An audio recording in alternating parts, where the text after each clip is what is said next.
Bapak, Ibu, saudara-saudariku terkasih dalam Yesus Kristus, salam sejahtera untuk kita semua. Sudahkah kita memberi senyum pada hari ini? Jumpa lagi bersama saya, Everandus Juna, penyuluh agama Katolik pada kantor Kementerian Agama Kabupaten Nagekeo, dalam renungan harian Katolik hari ini, Minggu 3 Maret 2024. Kita awali permenungan kita dengan tanda kemenangan Kristus. Dalam nama Bapa dan Putra dan Roh Kudus. Amin. Permenungan kita diambil dari Injil Yohanes bab 2 ayat 13 sampai dengan 25. Ketika hari raya Paskah orang Yahudi sudah dekat, Yesus berangkat ke Yerusalem. Dalam bait suci didapatinya pedagang-pedagang lembu, kambing domba dan merpati, dan penukar-penukar uang duduk di situ. Maka Yesus membuat cambuk dari tali, lalu mengusir mereka semua dari bait suci dengan semua kambing, domba dan lembu mereka. Uang para penukar dihamburkannya ke tanah, dan meja-meja mereka dibalikannya. Kepada pedagang-pedagang merpati ia berkata, "Ambillah semuanya ini dari sini. Jangan membuat rumah Bapakku menjadi tempat berjualan." Maka teringatlah murid-murid Yesus bahwa ada tertulis, "Cinta untuk rumahmu menghanguskan aku."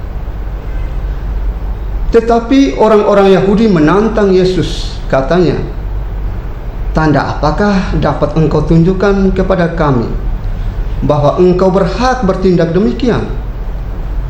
Jawab Yesus kepada mereka, "Rombaklah bait Allah ini, dan dalam 3 hari aku akan mendirikannya kembali." Lalu kata orang Yahudi kepadanya, 46 tahun orang mendirikan bait Allah ini, dan engkau dapat membangunnya dalam 3 hari. Tetapi yang dimaksudkan Yesus dengan bait Allah ialah tubuhnya sendiri. Sesudah Yesus bangkit dari antara orang mati, barulah teringat oleh murid-muridnya bahwa hal itu telah dikatakan Yesus. Maka percayalah mereka akan kitab suci dan akan perkataan yang telah diucapkan Yesus.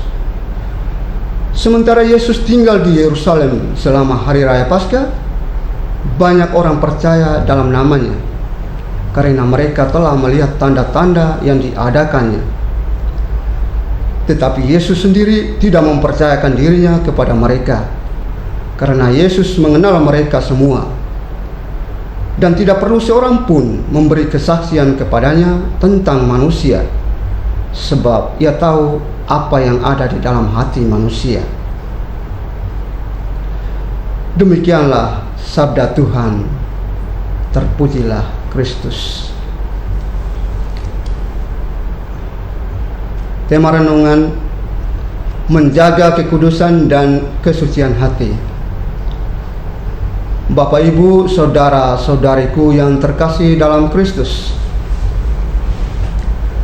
dalam bacaan Injil hari ini kita melihat Yesus melakukan tindakan yang mengejutkan di bait suci. Ia mengusir para pedagang, membalikkan meja-meja dan menghamburkan uang para penukar. Tindakan ini menunjukkan bahwa Yesus sangat peduli dengan kesucian dan kekudusan bait suci.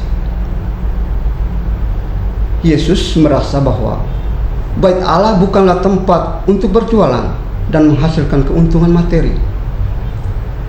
Ia ingin mengingatkan bahwa bait Allah seharusnya menjadi tempat penyembahan dan doa yang murni. Ia ingin kita menghargai kerohanian dan kekudusan tempat yang ditetapkan oleh Allah. Namun, orang Yahudi menantang Yesus. Mereka ingin tahu tanda apa yang dapat ia tunjukkan untuk meyakinkan mereka bahwa ia berhak bertindak demikian. Dalam jawabannya, Yesus merujuk pada kebangkitannya yang akan datang. Ia mengatakan, "Rombaklah bait Allah ini, dan dalam 3 hari aku akan mendirikannya kembali." Ketika Yesus mengacu pada bait Allah, bukan berarti bangunan fisik tersebut, tetapi ia merujuk pada tubuhnya sendiri. Ia akan mengorbankan dirinya dan bangkit kembali dalam 3 hari, menunjukkan otoritasnya sebagai anak Allah. Meskipun banyak orang percaya padanya karena tanda-tanda yang ia lakukan, Yesus tidak mempercayakan dirinya kepada mereka. Ia mengerti bahwa orang bisa berubah dan bertindak dengan kedua sisi.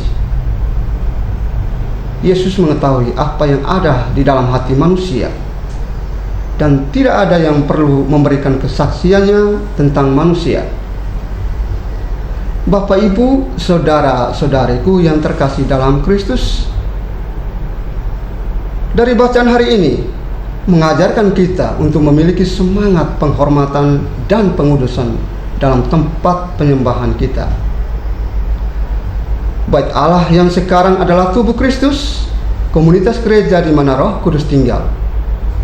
Kita harus menjaga agar hati dan pikiran kita senantiasa suci dalam hubungan kita dengan Allah dan sesama. Tindakan Yesus ini juga mengingatkan kita bahwa kita sebagai umat Allah harus selalu berusaha untuk membersihkan hati dan pikiran dari segala yang tidak suci dan tidak layak. Kita harus menjaga agar hati kita tetap suci dan menjadi tempat tinggal Roh Kudus, seperti halnya bait Allah yang harus suci dan layak untuk disembah. Kita juga perlu menyadari bahwa hati kita adalah terbuka bagi kedua kebaikan dan kejahatan. Kita harus memperhatikan kebersihan hati kita, memohon Roh Kudus untuk membantu kita hidup dengan jujur dan tulus di hadapan Allah. Bapak, Ibu, saudara-saudariku yang terkasih dalam Kristus, marilah kita menjalani hidup dengan penuh penghormatan dan kesucian di dalam tempat-tempat di mana kita bertemu dengan Allah dan beribadah.